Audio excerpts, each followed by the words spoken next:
because once your mind establishes an idea and you're like, oh, this is how we can expand it.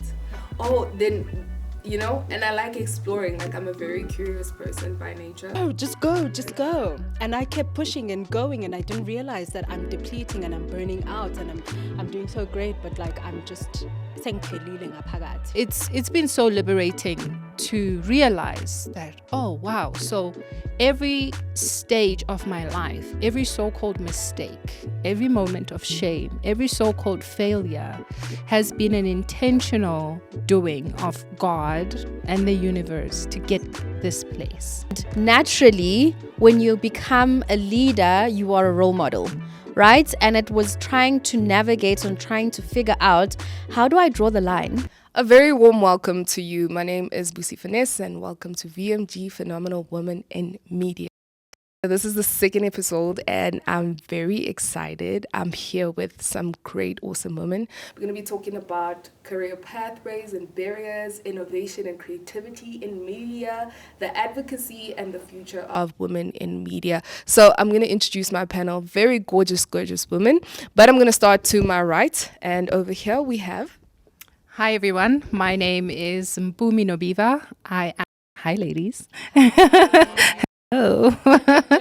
I am an international speaker and a communication strategist by profession and an artist, which is how I'm able to do everything is by being creative. So that's who I am. Thank you for having me. Thank you for being here, Mpumi. And on my left, I have... Thank you. Hi, ladies. It's Noluthando Mgwini here. I am an entrepreneur, social entrepreneur, specializing in digital marketing and brand communications, as well as storytelling. Thank you. Hi, ladies. My name is Mita Neshunji. I am the head of social at an advertising agency. I live, breathe, eat social media, digital media. And yeah, looking forward to our discussion today. Absolutely excited. Okay, thank you so much for being here, ladies. So in front of us, we have a couple of questions. Cue cards, if you'll have to. On the categories and how the question will work, that pick up our cards, and the person reading the question will first read the category, then follow the question, and all of us will get a chance to maybe give our input or answer. Is that all right? Okay, we're going to start with Mita over there. Ooh, my favorite. Innovation and creativity. Okay. Innovation and creativity in media. Ladies, ready? Okay, amazing. Question number 1. What is the most unconventional or creative project you've been involved in, and how did it challenge traditional norms within your industry? Okay, so you want to go first? Would you like me to repeat? No, I heard the question. You're not ready to answer yet. Yeah, it's quite a challenging one, because I think in the space of social entrepreneurship and, multimedia, there's a variety of changes that happen constantly. And I think just the unconventional is living in an era where we constantly need to be adapting. There are constant changes. And so I think that's really unconventional in the life of humanity, where we're living in a fast-paced era. And the second one is, please. The second part of the question? Yeah. Okay, and how did it challenge traditional norms within your society? No, for sure. I mean industry. Industry. So the brand and marketing industry is constantly changing as well. And I think going into multimedia and digital communications is in fact where it is happening now. I think, if I'm answering it correctly, but I think that's how it's changing the industry, that the adaptation, booming. Thank you. Very insightful. So very demure, very cute, very mindful. So as a speaker, our industry is so big on image, right? And for me, I didn't even know there was any such thing as being an international speaker or that people could pay you to talk about your life experiences, because it's always just been me and my journey. And, growing up, I talk about growing up in poverty, losing a mother to AIDS. This is what I spoke about in international platforms, how education changed my life.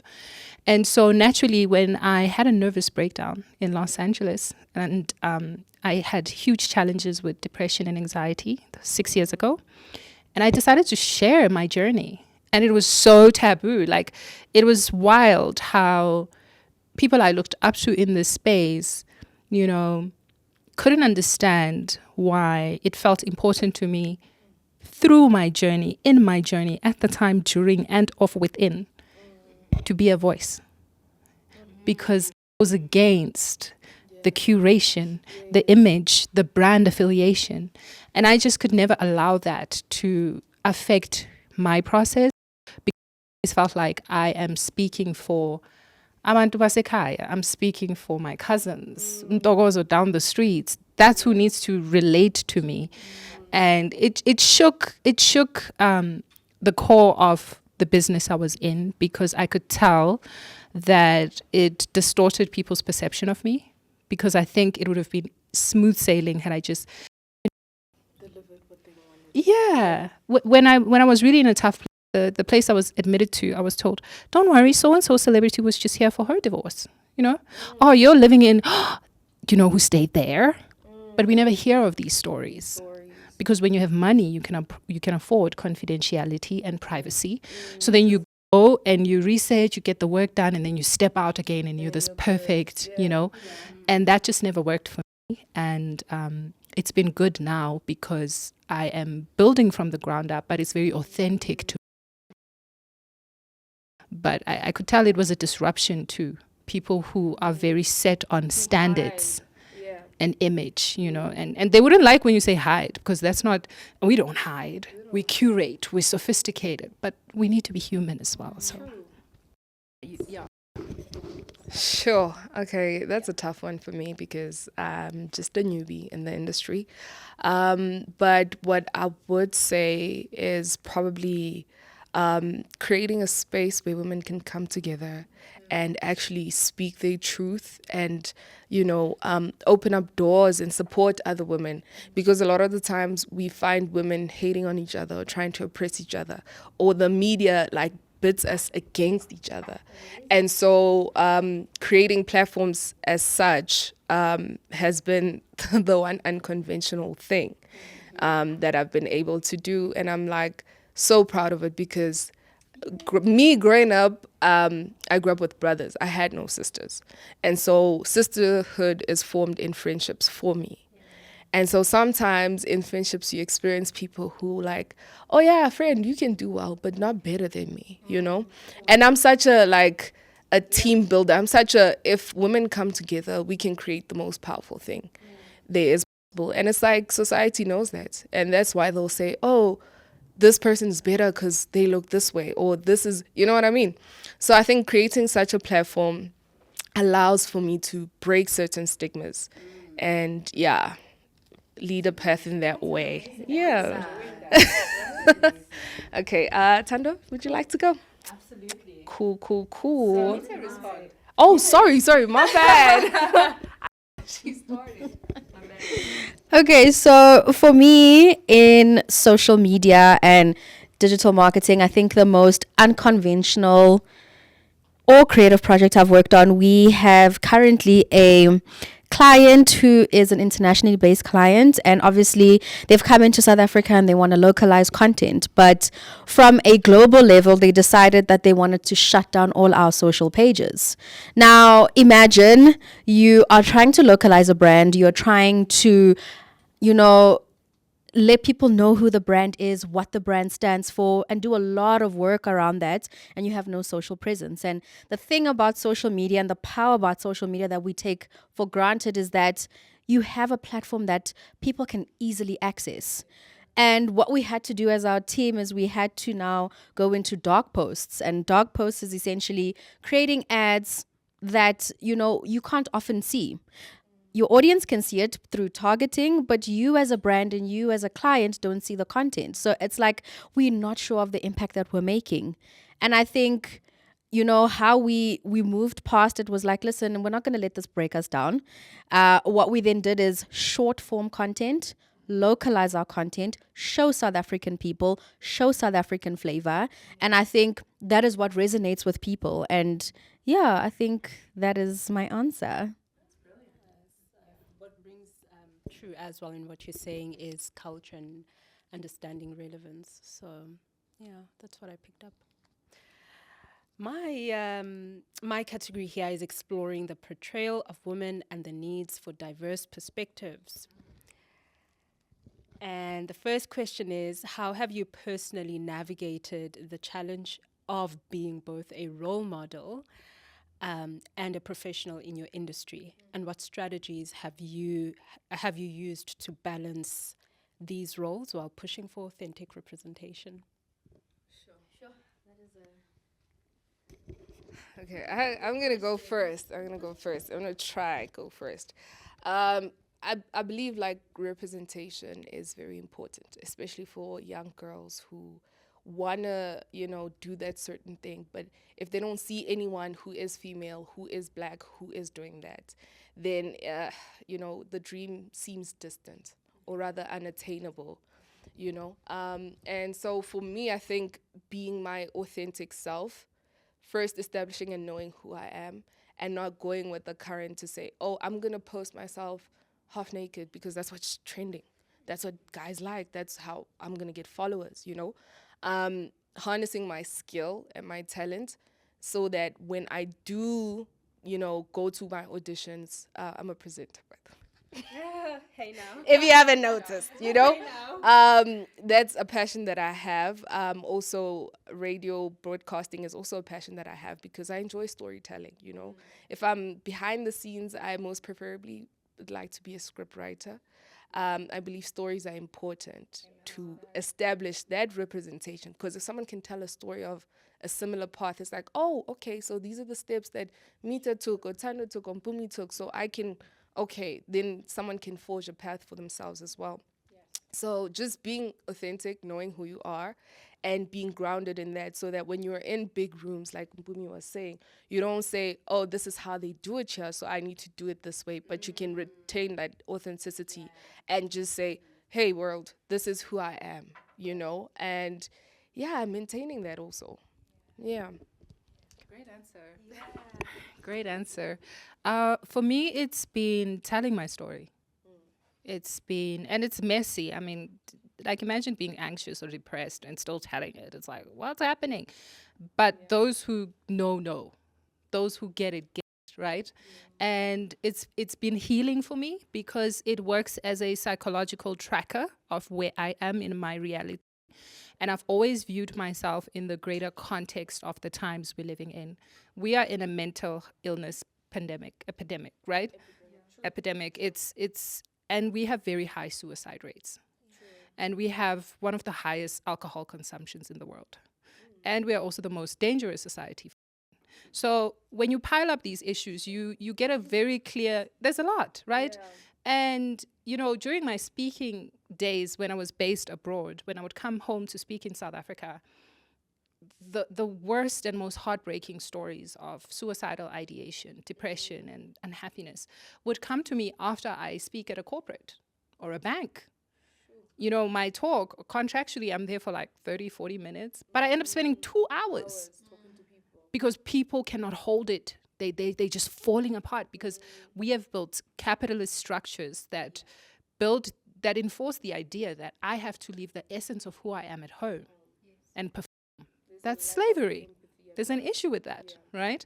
So it's been really groundbreaking for me to stay authentic in my personal struggles, because then I can speak about coming out of poverty and growing up and living with trauma and how it affects motherhood and how it affects relationships. It's been a challenge learning what's appropriate and what isn't, because when you're in the character of your own story and you're a main character, it's easy to take for granted those who are in the. I've made a lot of mistakes with that, and I've heard some really hard lessons with that. understanding that because you are telling the story, you can tell your perspective in an authentic manner, but there are stories that are not for you to tell. And that's a lesson I didn't understand. And I've hurt a lot of people. I've damaged relationships. So it does come at a cost. But the upside of it has been the refinement of my own voice, the refinement of my own truth. Because now I'm able to sit and say, okay, how can we create storytelling programs to support your workforce? How can we bring in power of healing arts to transform your environment so that people feel seen and heard, valued in the space? So it's tricky, but the gift is your story is like your fingerprint, the one thing that you that is signature for you. And when you share it, I personally believe you constantly open up the world and say, this is who I am. And you attract people who are in a similar vibration. And that's the greatest thing you can ever do for yourself as a human is take up space, allow yourself to be seen. I know it's hard. And understand that that alone is healing for someone else. Yeah. So are we going this way? Yeah. So I think for me, it's still a great balancing act, having to be a role model and, being professional at the same time. I remember when I started at my current agency, I started off with one of my colleagues and we started on the same level. And, I was promoted quite quickly. And him and I had forged like this amazing friendship. We were in the trenches together through thick and thin, and now I have to be his boss. And naturally, when you become a leader, you are a role model, right? And it was trying to navigate and trying to figure out how do I draw the line without it being, I never want anyone to feel like I'm your boss. I want you to feel like I'm in the trenches because I will always be in the trenches with my team. Always. If a client is shouting at us, we are all falling on the sword together. And I think it is important to my life experiences help me and shape me, and they help me to be a better role model. They help me to impart my wisdom onto others based on the paths that I've gone. I'm able to say, don't do this. Do this because I've been in this industry and I understand the different nuances. I know how people think, and I think it goes with, like you said, taking up space. And I think once you fully get into your power and you fully know how to take up space, it starts to be more natural, trying to find the balance between role model, professional. Yeah. So profound. I think on my side, it's definitely been not trying to be a role model because I understand that I myself am human and I've got imperfections, but it's thriving each day to be the best version of myself. And those strategies have come into going to coaching. So I've done like 3 seasons of coaching in the last 5 years, and that has been 18 sessions. And then, of course, having to program your mind, program your lifestyle, program certain elements that you want to almost embody. And then you almost become that and you transform, you disrupt your own life, And so those are the nuances for me that have been strategic in how I grow and develop and maintain my authenticity by someone who perceives me as their role model. I don't wake up saying I want to be a role model. I think just the landscape of keeping the profession, though, I think for me it's just been, if that person can be that and if that person can do that, why can't I? And so, yeah, that's just been the embodiment of my everyday reality, stepping into my journey. I love that Yeah. answer. And I don't think Yeah. any of us come into this and say, I want to be somebody's role model. No. It's a thing of, because of where you're currently at in your life, people naturally look up to you, because you've walked that path. And it's like, how do I embody where you are right now? Yeah. Sure. Yeah, so it's a whole program. So it's like a spiritual program for me. I know it's church and God, Center. center, and then the physical program for me, it's making sure that I attend the gym. The mental program, it's making sure that there's coaching, there's learning, there's self-development. So it's all like a web, and integrating it in my everyday moment experiences. I think that just wins it for me. Sure, that's beautiful. What I took from that is that, like, in order to become a role model, you need to aspire to be your best version. Yeah. Because the woman you're trying to be essentially is your role model. Yeah. Do you know what I mean? And you gotta get into the habits. Okay, what does she do? What does she think like? Like, what are her daily habits? What are her choices? And yeah, man, it's not always easy because, again, life happens and then we're human and then you slack here and there, but it's about getting up and saying, okay, this is the goal and that's where we're going. Yeah. Yeah. So, Yeah. thank you for those answers, ladies. That was beautiful. My category is career pathways and barriers. Okay. Describe a time when you turned a significant career setback into an opportunity for growth. What insights can you offer about resilience and strategic thinking in overcoming industry-specific challenges? That's a big one. Yeah. It's a big one. Yeah. From breakdown to breakthrough, right? Mm-hmm. Breakdown to breakthrough. We can't control where we come from. We can't control what shapes us, who gives birth to us, what we're exposed to.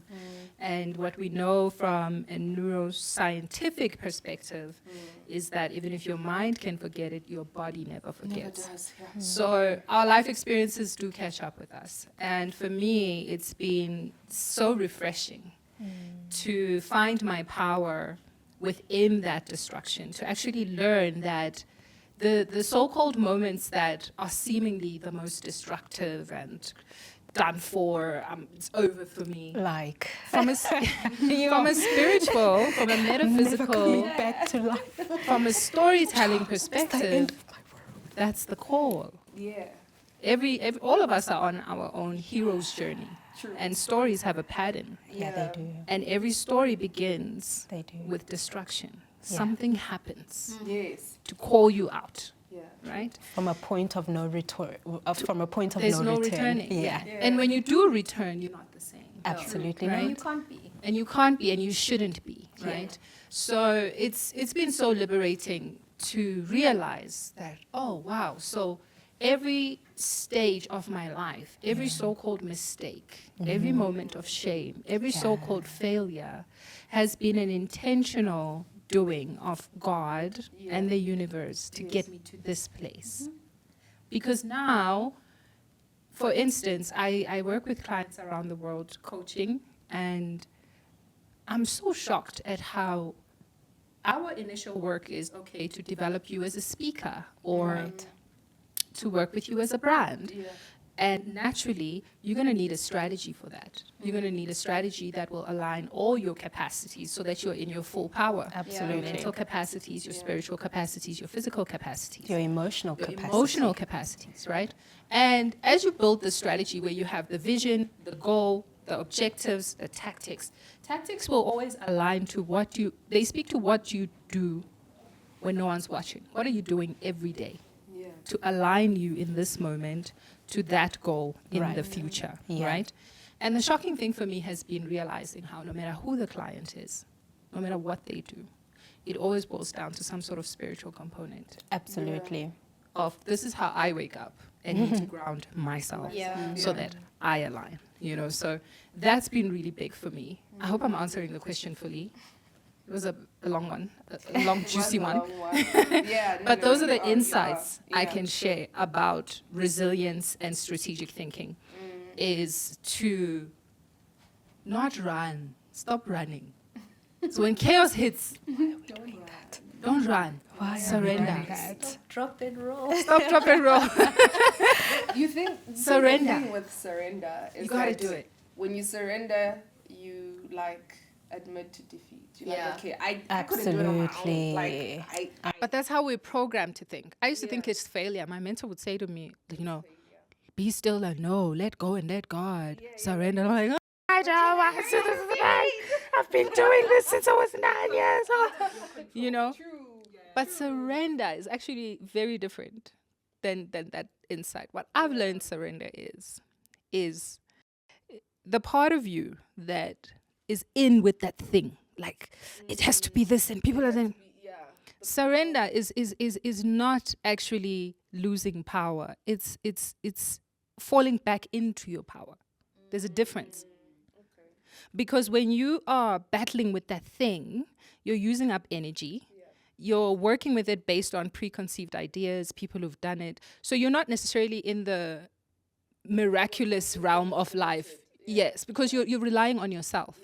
So to surrender means to surrender what you think you know, to surrender what you think you should do, to surrender what the world tells you, and fall into the power that thought it necessary for you to be here.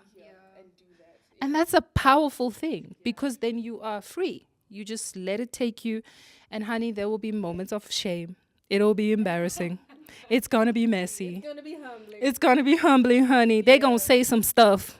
You might read some stuff. But that's okay, sis, because you know what? It's passing.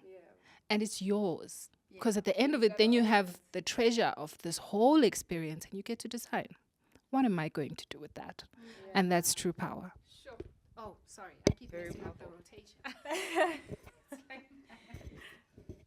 So, it's a very fully loaded question, that one. I think, we spoke earlier about gatekeepers. And I think since the start of my career, I've always had men tell me, I can't do this. I can't speak in a specific meeting. I need to think like this. I need to do this and I need to do that. And, men who were also put in a position to guide and shape me when I started out and, career map, show me where I need to go because I was literally wet behind the ears. I knew nothing. I was out of varsity, all of that stuff. And I think one thing that stuck with me that somebody said to me was take up space. Be confident, take up space. And I think that is where the resilience in me comes from. It's like I constantly wake up and say, how do I take up space today? How do I make people feel uncomfortable? And I do that by being good at what I do, and I do that by wanting to leave something bigger than myself and tell great stories and change people. And I think that is how people start to feel uncomfortable. I love it personally because it means I'm doing my job right. And I think that is the one thing I would say to any woman. It's take up space. Find out who you are. Find out where the gaps are and how you can fill them. Because you wanting to try and be fluid and fit in everywhere, you're just going to be a number at the back. And it's not exactly. And you want to be memorable, and you want your aura to shine and you want people to say, wow, I met this girl and wow.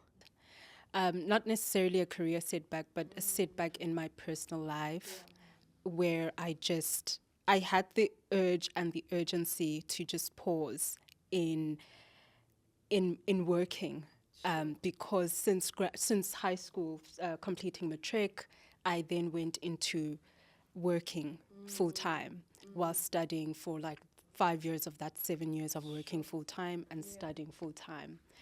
And that was age 26, and I was literally living on gold at that time. Well, firstly, I was living on gold because I knew that I worked hard to be there. Cape Town, Sea Point,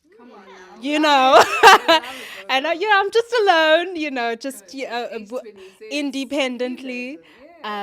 But I abruptly made a decision to quit.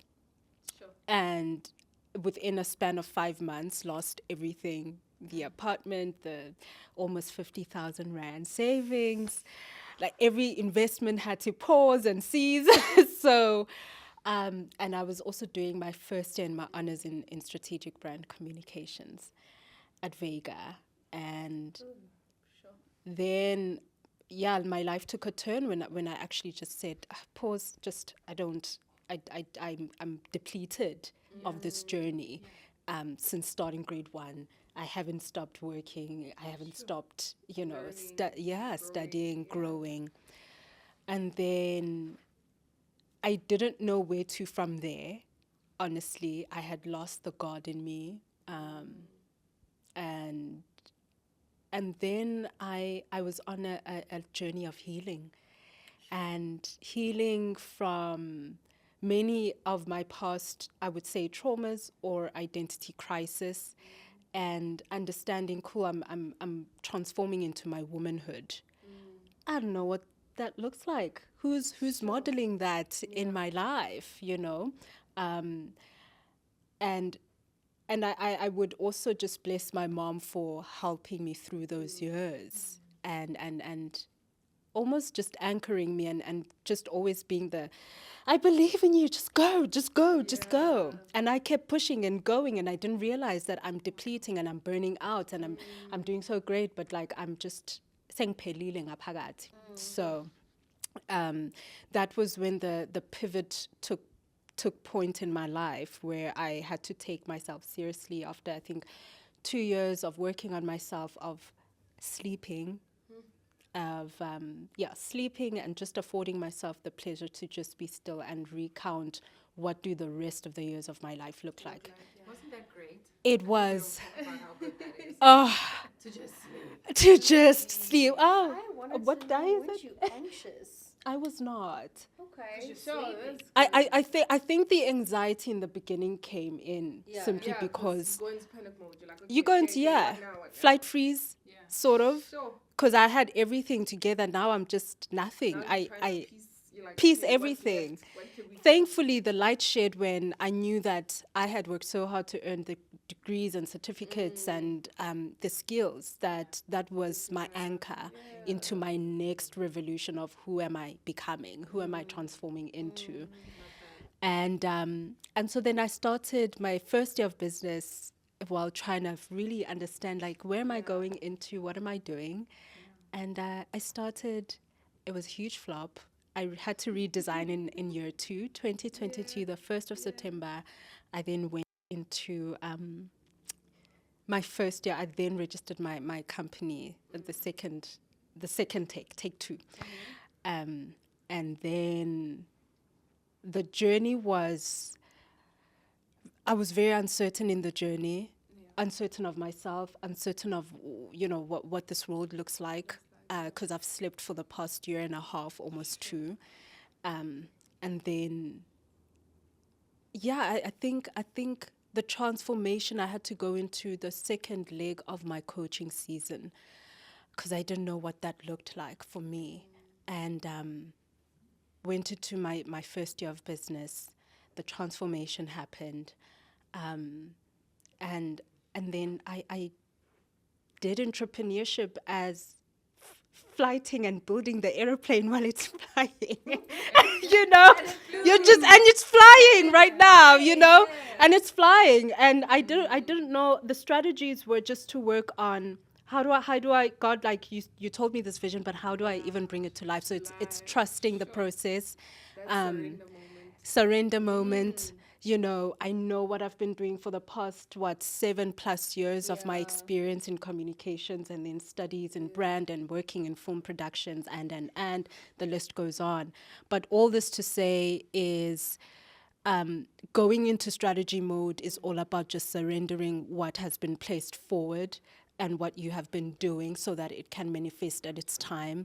So then it was grant funding for the business, it was business training for the business, it was exhibitions, and I'm just, my strategies are just always like, hey man, you went to this event, your time, that is your time, make sure you get whatever you have to. Then I'm like, oh, I just won that. Yeah, because that was so intentional and strategic. Go there, come back with something greater, secure it. So that was that.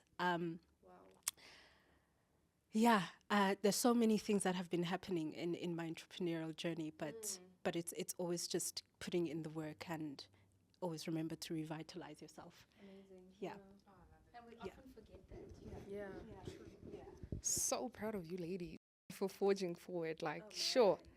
So my experience is a little bit different. I was working for a certain online radio and the person of the show, because I was the only female, and it was three males, and it was about so it was about entrepreneurship and that kind of thing, right? And so with so much testosterone, by then I had not known take up space, right? And by not taking up space is that people take advantage because they see like a weakling, like, oh, okay, you are giving room. And I'm that person, like, if there are, like, all of us are here in the room and somebody's up, I can be up like that, but then I give one, I'm like, okay, we be up because I need to give you space to do your thing and I'll take up space when it's my turn, that type of thing. So with like a radio show, it needs to harmonize like that. But now it's like gents, right? And the generator at the time thought of me as a weakling and he started hitting on me. He started making advances. Standard. And then he would call out my work in front of like the others, like, oh no, how do you think she's doing? I don't think she's doing that well, because I would decline his advances. And then I had to just, okay, B, what are you gonna do? Are you gonna compromise your dignity and I'm like, no, but I know that this is my talent. I know that I can do this thing. I know that I'm not here because he says I can be here. And therefore I can be anywhere. I don't have to be here. And I quit. And he was like, oh, how far are you gonna go in your career? You just decided to leave and Look quit. where I am now. And I was like, you know what? Thank you so much. I wish you well. And I blocked him. And it was hard for me because it was like, okay, that's when things were like taking off because I was on camera. I'm on this online station. So I was like, okay, so I'm moving. And it felt like I'm retracting and going back, right? And in that moment and in that time, I had to say, okay, what else do I need to work on so that if I'm in such an environment, I'm not taken advantage of purely because I'm female. And yeah, that was a time and a half. But I ended up having my own show. It was called The Vault. And it was, yeah, it was about, financial advice, if you're in your 20s, adulting, how to do things, how to earn a good credit score, things like that. And I was like, curating the content on there, presenting it, making the posters for myself, getting in guests and all that kind of thing. So I was like, okay, you know what? I'm just going to do my own thing. Because who needs this guy? You know what I mean? Yeah. How do you went through that experience and you are going to continue to go through that experience, unfortunately, because, Black women were always subjected to that. Yeah. What are the tools, or like, how do you take up space, or how do you not allow it to happen? I think with the gatekeeping conversation that we had off air, right? Mpumi mentioned something about being undeniably good at what you do. So that even if someone wants to pick at something, they really can't. Like, it looks like that person is crazy because everyone else is like, hey, we're not seeing what you see. Like, you know what I mean? So I think that's what I worked on. I was like, okay, cool. And, that experience for me was like a bit triggering because I had gone through something very like, similar, but in my younger years. And yeah, somebody molested and raped me, you know what I mean? And at that time, I was told, okay, if you tell someone, then like if you tell an adult, you're gonna get in trouble or you're gonna get a beating. And so I kept it. My parents only found out like when I was like 21. That happened to me at 6. So now here I am at 23, and this guy is like, you understand? Like, so it was like, phew, does this make me a target of some sort? Like, what is it about me? You know? Yeah. But then afterwards, I was like, you know what? If I could learn some martial arts and kick some ass, that would be great. You know? Did you learn it? No, I haven't learned it, but I'm on the way to. And I think also like that experience is not a good one, it's not a nice one, but it is one that kind of makes you aware. So I was able to escape that thing happening to me again because I was aware of, oh, it starts like this, like it's going like this. Okay, cool. I'm going to back off of this. Like I'm going to leave this environment because clearly I'm not safe. And I didn't like report him or anything because I didn't want it to be like a whole case of, oh, like this guy, this. Because I was like, yeah, he said, she said, you know what I mean? So I was like, for my own peace, because I was studying also at the time. So I was like, for my own peace, I'm just going to leave this, focus on my books, do radio on campus, and just leave it at that. So yeah, that's how I overcame.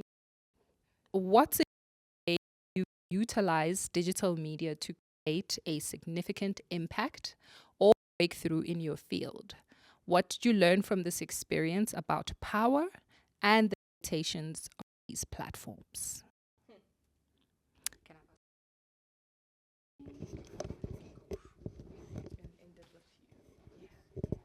Okay, I like that question. This is a very interesting one. So, for myself and my team, once again, we had to come up with a really, really impactful campaign. And our brief from our client was, how do you disrupt the whiskey category? Now, whiskey is predominantly always shown consumed by a man in a bar with a cigar. And what we said is, we're going to take a digital artist and we're going to take her amazing work and we're going to put it on street art. I mean, on streetwear, sorry.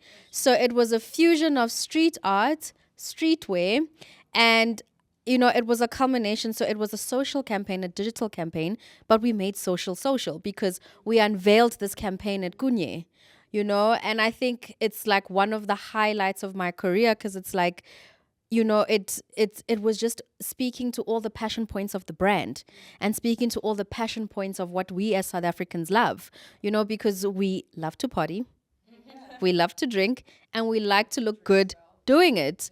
And I think the power of social media is the power to be impactful, to reach a lot of people. And I think it helps to show the little girls and the little boys that you can do it, and it will happen for you when it's meant to happen for you.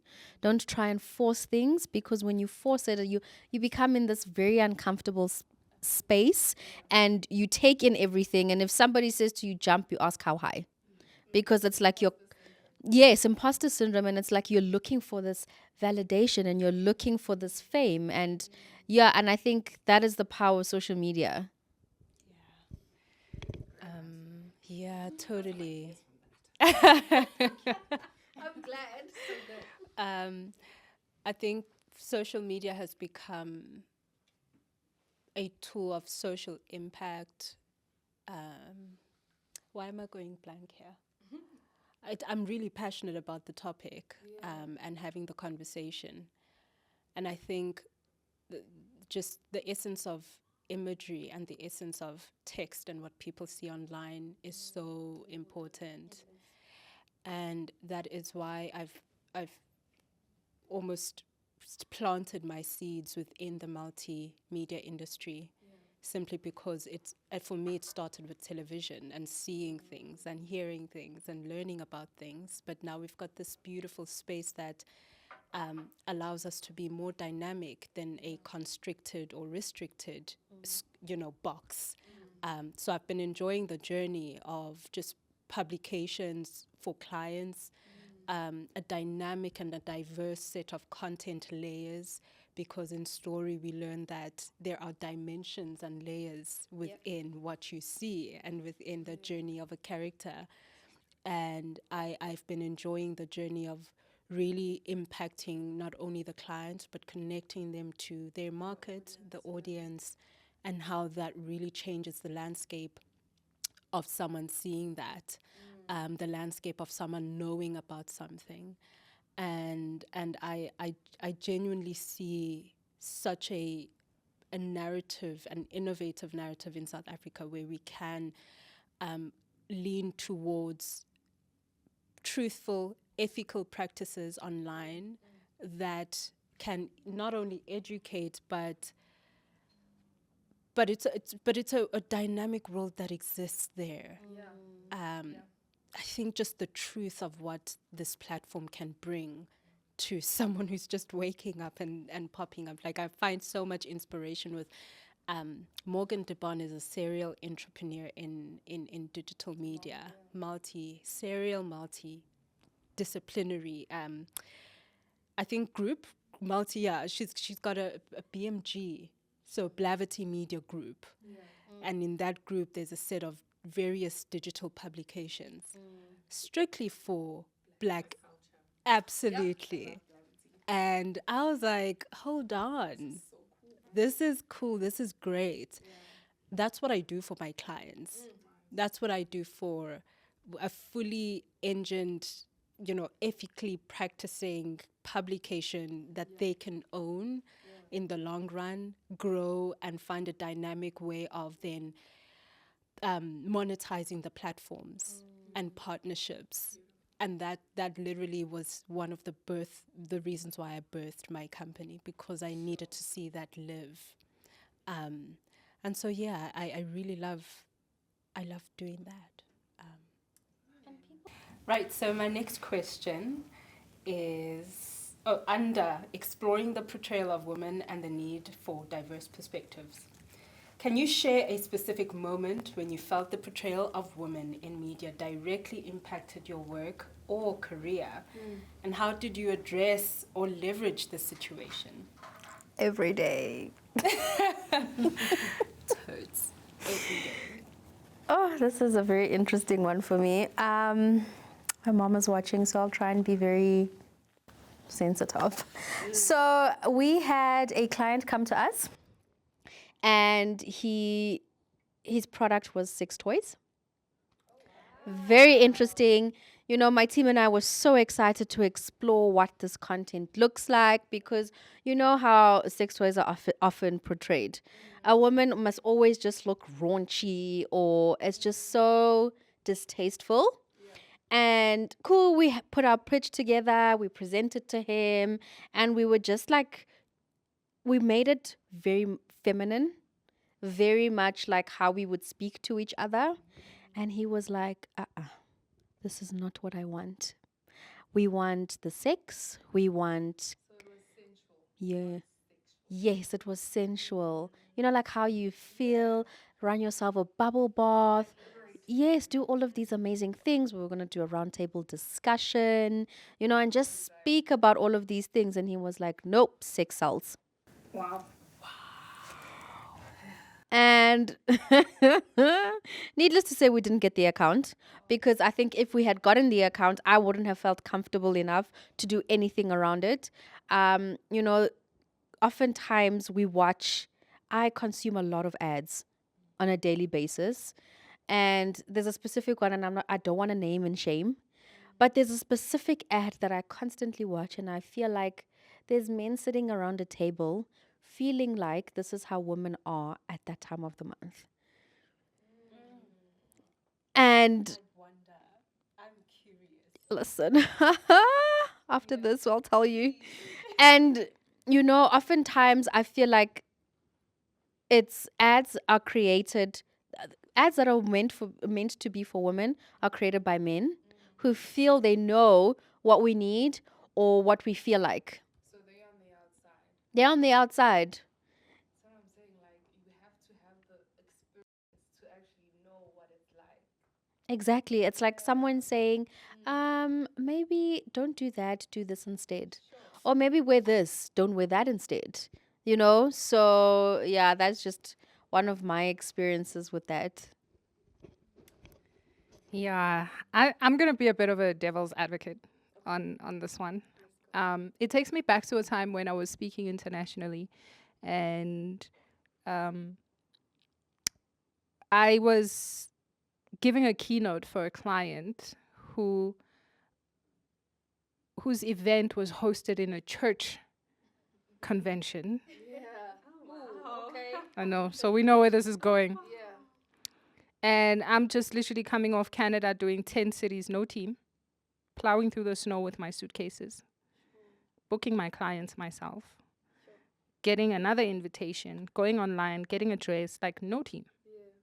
And I'm coming from that into Phoenix. Was it Phoenix, Arizona? DC.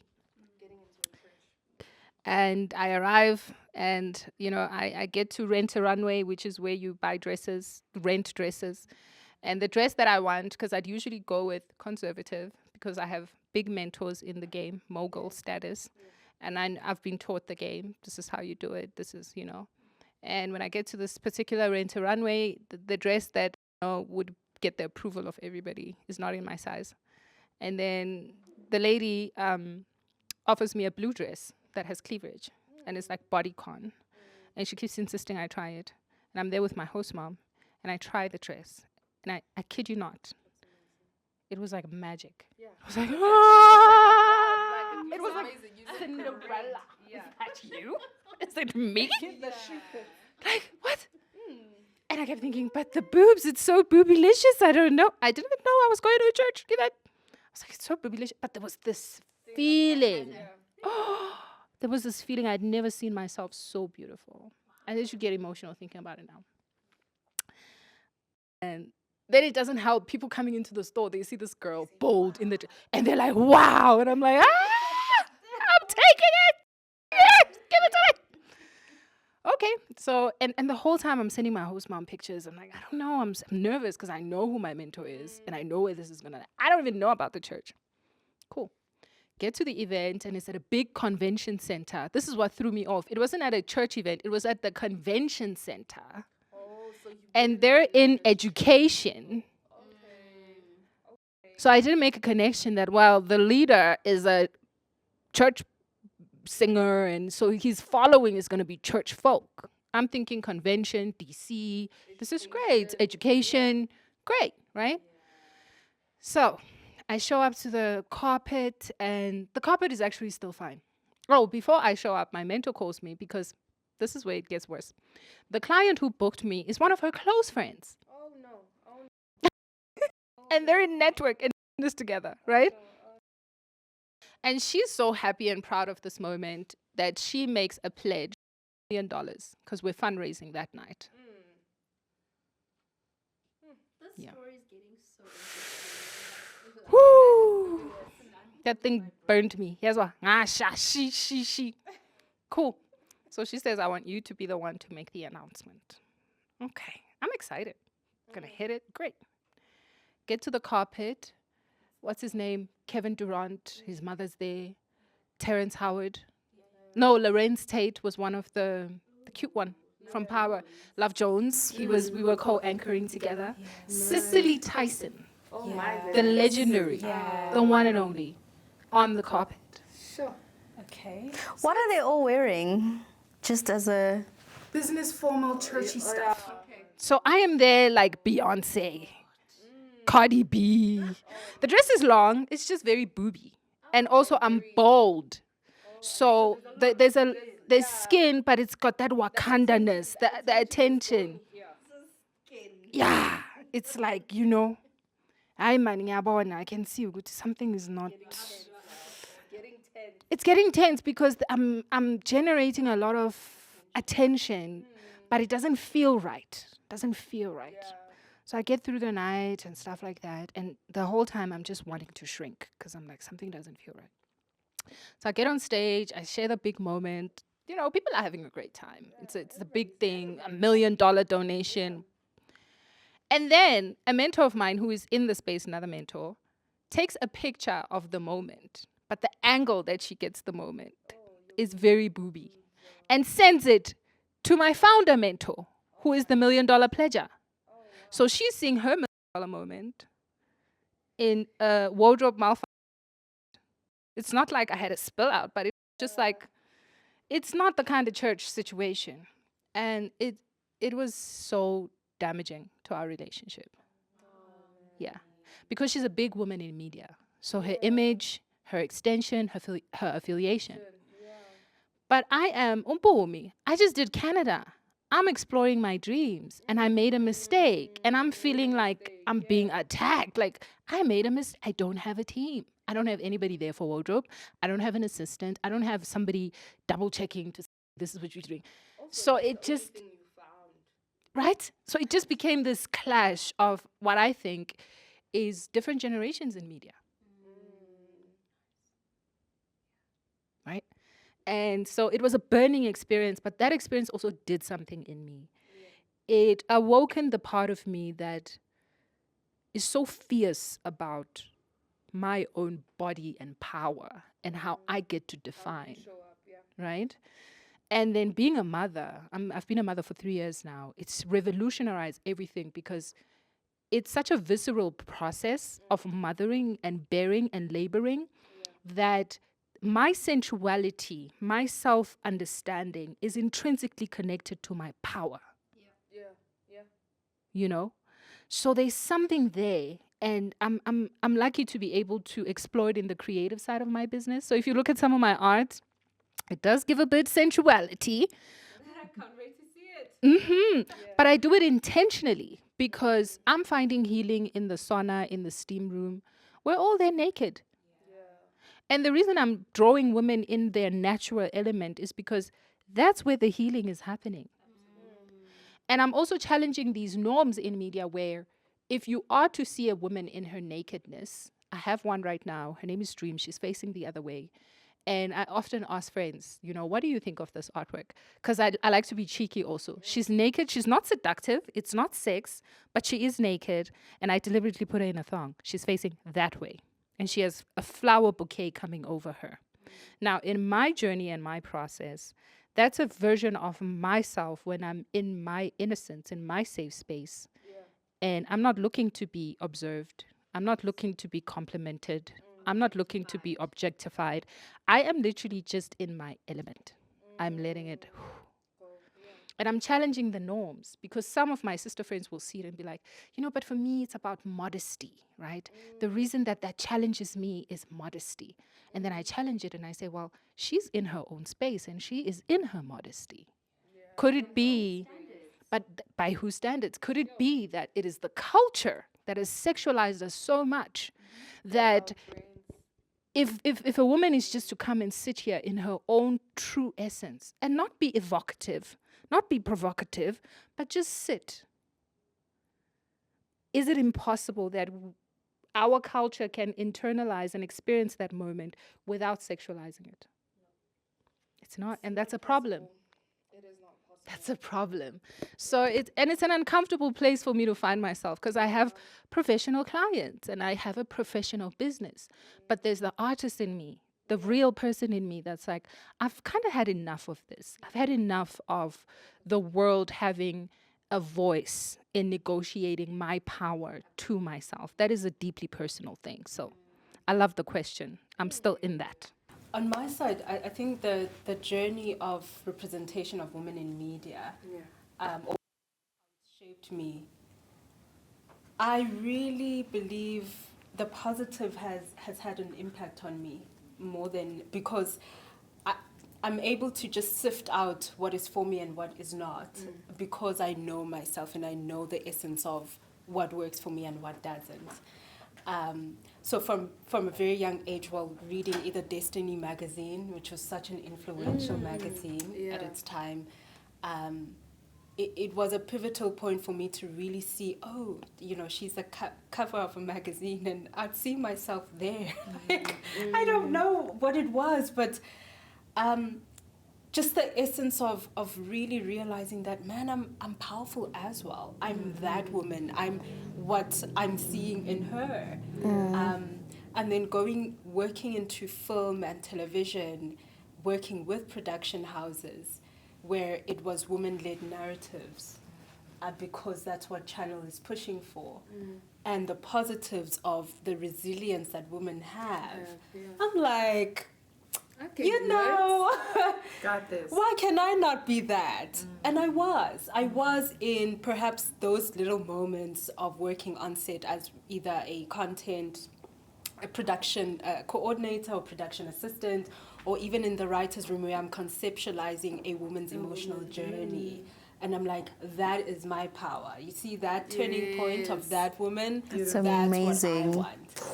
Goosebumps. And so I've always just been in rooms that really advocate for the power of women and their resilience. Simply also because I saw it in my own mother when, she carried us 3 children. My dad somehow just dropped us at a police station. It's like, okay, you guys see yourselves out. I'm gone. Wow. Bye. Hectic.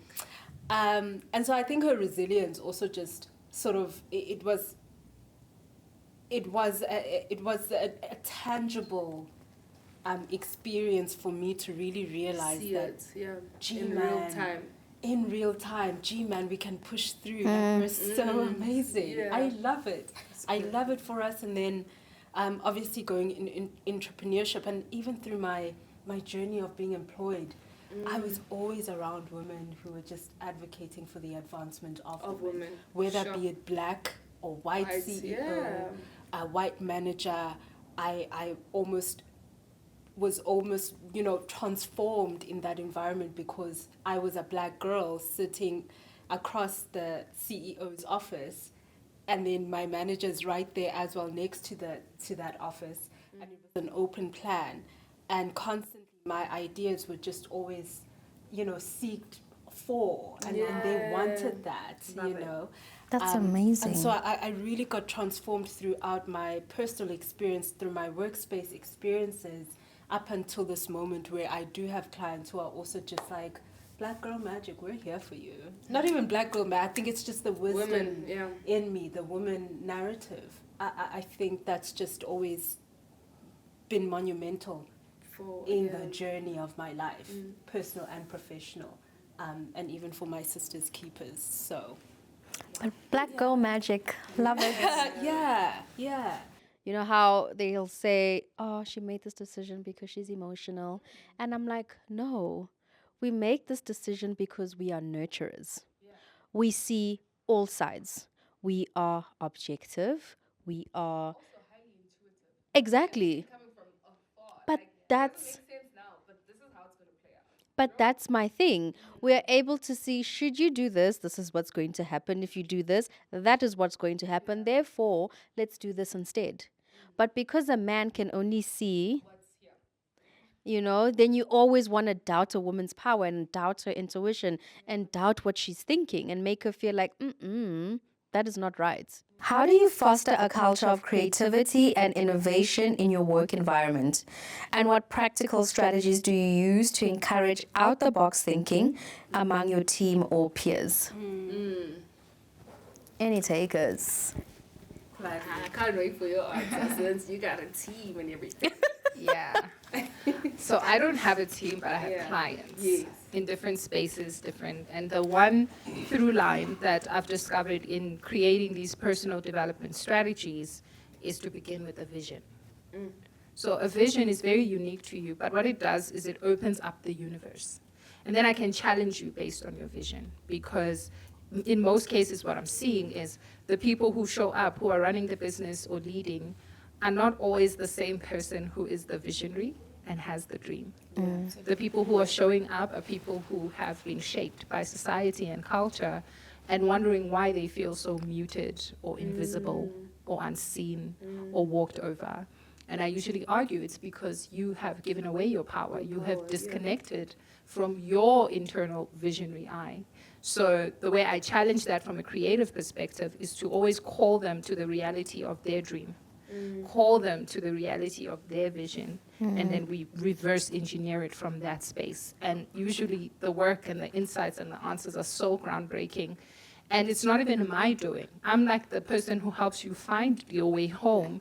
But it always sort of, it's like you can bet on it 100% because self-discovery feels good. Everybody leaves that meeting feeling good, like, yeah. When And you it's like, finally meet yourself. you've had it all along, so it's, I can't even take credit for it and say, oh, I give people their vision or I give people dreams. That's a lie. It's always there. And my job is just to walk you from wherever society has put you, walk you back to yourself and say, let's remember who we are.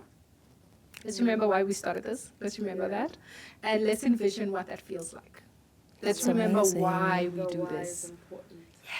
Let's get into that. What does that feel like? What does it smell like? Who's in the room? What are you seeing? And the more we do that work, the more the person comes alive. Yeah. And then we say, now from that point, that is manifestation. Now from that point, let us iterate a solution. Let us create a campaign. And it's usually just, it's magic. It fulfills me and it makes me so happy. And that's on period. That's on period. That's on period. I love that. Okay, me again. So for me, I have a team, and our team often works in silos because we have the social media team, we got our design team and production and PR, and I often feel like people don't understand what goes into what we do. It's like how the world has this idea that social media managers just create content and make videos.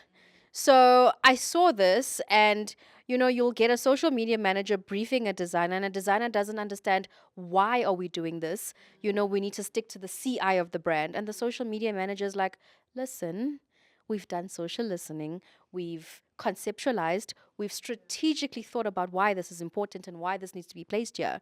So then, what I started to do with my team was once a week, each person from the specific department would come and tell us about trends that are happening in their immediate field. What are the things that are shaping graphic design? What are the things that are shaping production? Tell us so we understand what needs to go into our thinking, you know? So the team then starts to look at each other and they're like, oh my God, what you do is so amazing. I want to learn how to do this. And that's how you start then upskilling people, because it's like, cool, a social media manager wants to learn how to do production. This is how we start to teach you. And then I think second to that is I give people homework all the time. I'm very bossy. So because I consume so many ads in a day, I constantly want people to understand what is it that you're trying to create, what is it that you're trying to say. So I'll say to them, go on to Ads of the World, go on to Ads of the Week, go on to any creative outlet where ads are just being pumped out. Watch these ads. What are you feeling? What are you seeing? What are you taking from it? And how are we going to then do better? What is the niche? What is the missing link from product, client to audience? And I think that is how I foster creativity. It's like, trying to get people to be creative. How would you do the ad differently? Would you have put that color there? Would you have put that person? And I think that's when the wheels start turning for everybody. And it's like, oh my word, I need to start seeing things as a whole and not in my own. Exactly. Shoo. So much like for me, I don't have a team as yet, right? But for me, it's just like having a teachable spirit, because I think when you open up yourself to learn, that's where innovation can come in. Because once your mind establishes an idea and you're like, oh, this is how we can expand it. Oh, then, and I like exploring. Like, I'm a very curious person by nature. And so I think that helps me to like kind of bring ideas out the box, where I'm like, okay, cool. So how can I make this and make it something else? And then when I've made it that thing, like what else can I use this thing for? Like, so yeah, like how Mpumi was mentioning her art, and I was like, okay, it sounds so fascinating, but and her therapy, like art and therapy, and I'm like, hey, people color in coloring books, like just for therapy. So how about she merges that, and We're then gonna now partner on that. now you're getting into the author space. Do you see what I'm saying? Now you're getting into the author space. Yes. Now you can do a little coloring book with quotes in it. See, For adults. Going somewhere, we're doing something. I've got an adult coloring. Yeah. Yeah, for grown women. Yeah. So With grown. we're going places. We're going places. I think we're billionaires. Yeah. We are. No, it is. I mean, it's on my It's a vision given. board, so I better be. It's the only conclusion that makes sense. Yeah, honestly. My mind is. I'm there. More like thought I'm leaders. More like thought leaders as well. So yeah, that's the creative legacy that I'm so passionate about. Is Nice. that okay? Letting your curiosity guide you into like uncharted territory, and then you now flipping that and making it something bigger. So flipping ideas and just like, oh, okay, cool. Let me bounce off that. Let me bounce off that. Let me bounce off that. So yeah. You said in the beginning of this, I think it was Yeah. off camera, that you are so junior and you haven't experienced Yeah. all of these things. But like listening to you, and I'm like, girl, you're fine. I'm gonna be good. Yeah, I'm gonna be okay. you're good. Don't ever feel like, oh, I don't know if I bring enough. You have Yeah. brought more than enough. Sure. Thank Yeah. you so much for that affirmation. I think That's beautiful. as we're No, going, because I was just like, I'm listening to her and I'm listening to her reasoning, and it's like, you don't sound like somebody who's just started out. started out. Yeah. Yeah, I think it's Own the it. daily habits of like trying to become the woman I see and pray. Yeah. What does she do? You know? How does she sound? How does she just need to sound? cultivate it. Yeah, You already 100%. are. 100%. Cultivate Because I'm like, she a boss, but she also loves people. So. Hey. And look at what you created. Ooh, Which means okay. you already are walking in. All right, you guys are making me blush on camera. No, You stop, got stop, it. stop, stop. Oh, walk in. Thank you. I was at Pastor Torre and Sarah Jake's Yeah, sermon sorry. at Rhema. Oh my word. God, you were there. Wow. I did an art piece on Rebel. Please, wait. You know her word for Rhema that day. I don't know which day you went, but on Friday it was to rebel. And I couldn't sleep the whole night. I was in the studio like, Yeah. because I was so energized. So Did you post it? I of did, Sunday but you know, I don't evening. have an audience or whatever. I posted It don't matter. in my. Yeah. I But did it's record it. growing. I recorded her message, and the girl, she has these flowers falling, and she's got this look, and the title is rebel, and it's again to rebel against the norm, rebel against the status quo, and step into your power. True. Which will feel like rebelling, but in a heavenly spiritual sense, it's you elevating and stepping into the You know truth of what who I you always are. say? I always say, like, God who created everything was not mediocre.